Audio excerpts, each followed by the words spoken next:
Hello everybody and welcome back, and today we are talking about one of my favorite platforms for early entrepreneurs, and that is Kickstarter.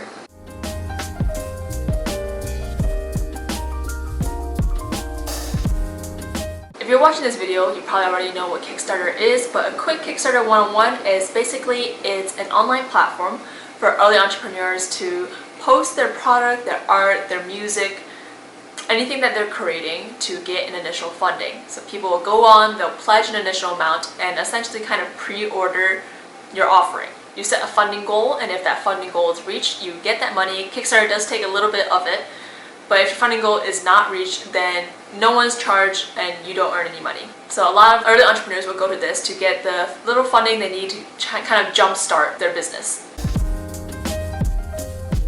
So a little background on my experience in Kickstarter. My friends, me, David, and Christina, we worked on building the Alulu camera, which I have right here.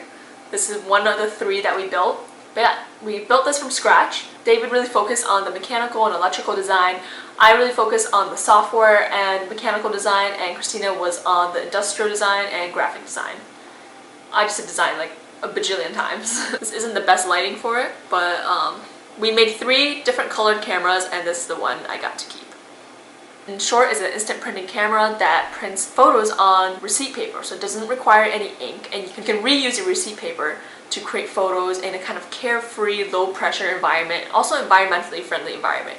Because Polaroid cameras, the film contains animal products. That film is not vegan. I'm not going to go too much in depth in this video. I'll probably make another separate video talking more about the Alulu camera because I want to get into my tips. So if you want to learn more about the Alulu camera, we have a website that I'll link down below. And if you scroll to the bottom of that website, I think you can still visit our old Kickstarter page, and you can check out our Instagram as well. What sparked the interest in this video is I actually had a friend, Jason, reach out to me, and he's looking to starting a Kickstarter. So we had a video call, and I was able to share with him my experience, my tips, and decided just to compile it all together and make it into a video for everyone else out there. So a little background on the Alulu camera. We set our goal at a huge amount of $300,000, and our thinking behind this was, it was kind of like an all or nothing mentality. We all had jobs or graduate school lined up at the end of the summer, so our thought process was, if we get this $300,000, that is everything we need to manufacture this camera, and we'll go and do that.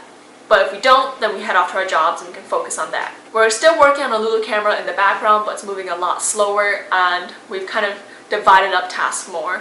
So that's like the up-to-date information on the Alulu camera, and you can check out more on the Kickstarter page. You can look at our video to see how the camera works and everything. Or if you have any questions, just leave it down in the comments below. So my first tip, so before you start your Kickstarter, what you want to do is launch a social media or some sort of platform like Instagram and run it for 30 days to get an initial following before you launch your Kickstarter. This was a mistake that we made. We launched our Kickstarter without gaining our following first. The thing about Kickstarter is the prime duration of a Kickstarter is about 30 days. So that's not that long. If you're able to create a platform and gain a following beforehand and kind of have a countdown on that platform, first day that you launch your Kickstarter, you'll already have people interested and ready to pledge. Tip number 2 is to really take time to design your brand and define your mission. For designing your mission, come up with a mission statement. For example, my YouTube channel, my mission is to share, to inspire, and empower. So every video I make, I want to make sure that I am sharing information and I am inspiring others or empowering others. And I'm actually building a website right now, so I'm diving more into my mission statement to develop it a bit more.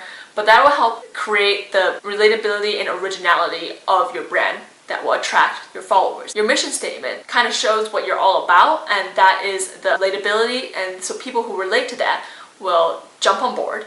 And it also is unique to your brand, and that is your originality, and that will set you apart from your competitors. But yeah, for your brand, pick time to pick a color palette to keep it consistent, pick a font, pick a logo. Design your whole brand around a feeling that you want to create around your product. So for a Alulu camera, we wanted this carefree, creative feeling. So we have fun colors, a lot of handwritten fonts, and kind of a scrapbooky feel. Because the whole idea is that receipts are really easy to access, afford, reuse, compared to traditional Polaroid film. You can take a photo without any pressure.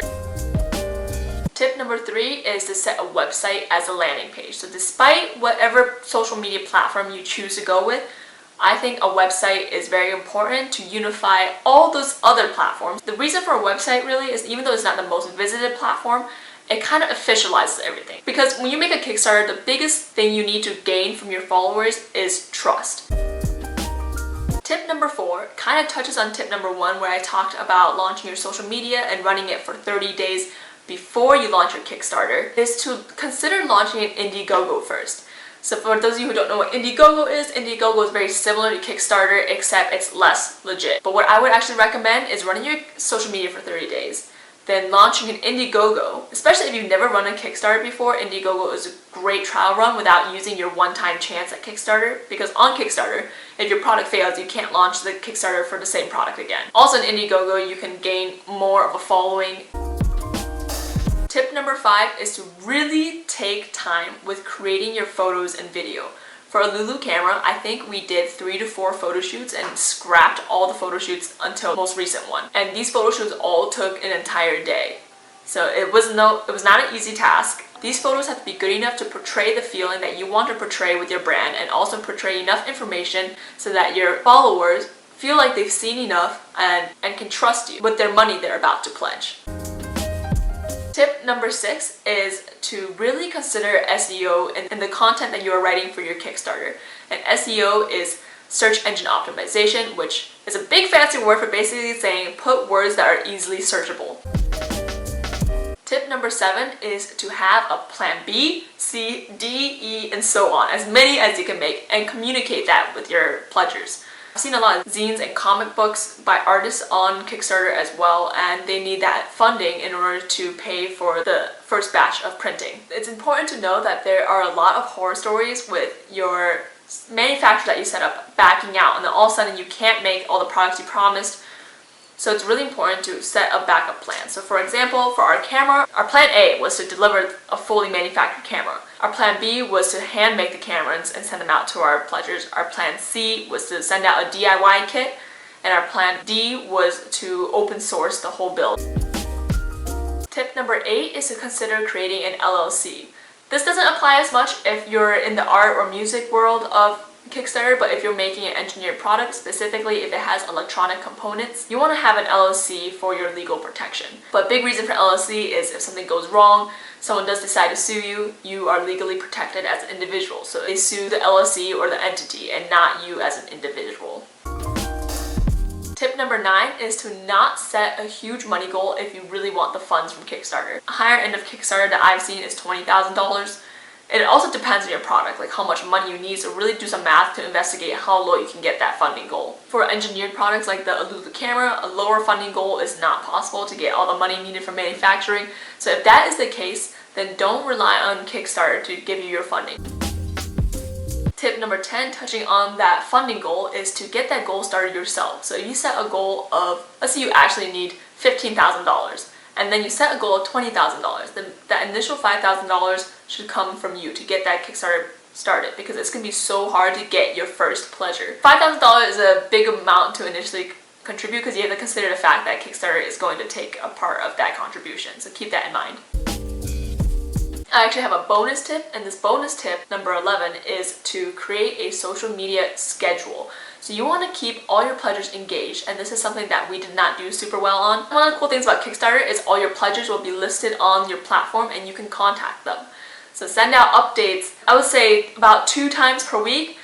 Post on your social media, post on your story, and being able to reach out to your followers not only keeps them engaged, but it's a great resource for information. So you can send out polls, surveys, and you can grow your customer discovery to understand your customer, their needs, and how you can better design your product or service. And those are all the tips I have for you today. I hope these were super helpful. If you have any questions, please leave them in the comments down below. Be sure to check out Alulu Receipt Camera to kind of see like an example, because our Kickstarter did pretty well. Even though we didn't receive our funding goal, we have a huge following. Ever since then, companies have been reaching out to us to ask, when is the Alulu camera done? When can we sell it in stores?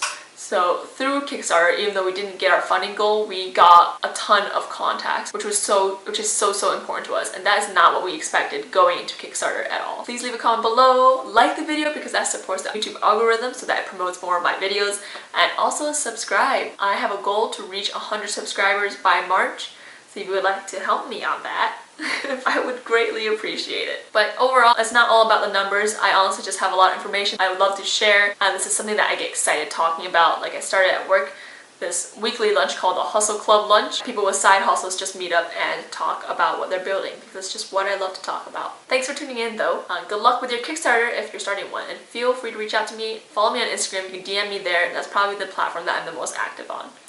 Alright, see y'all later. Bye!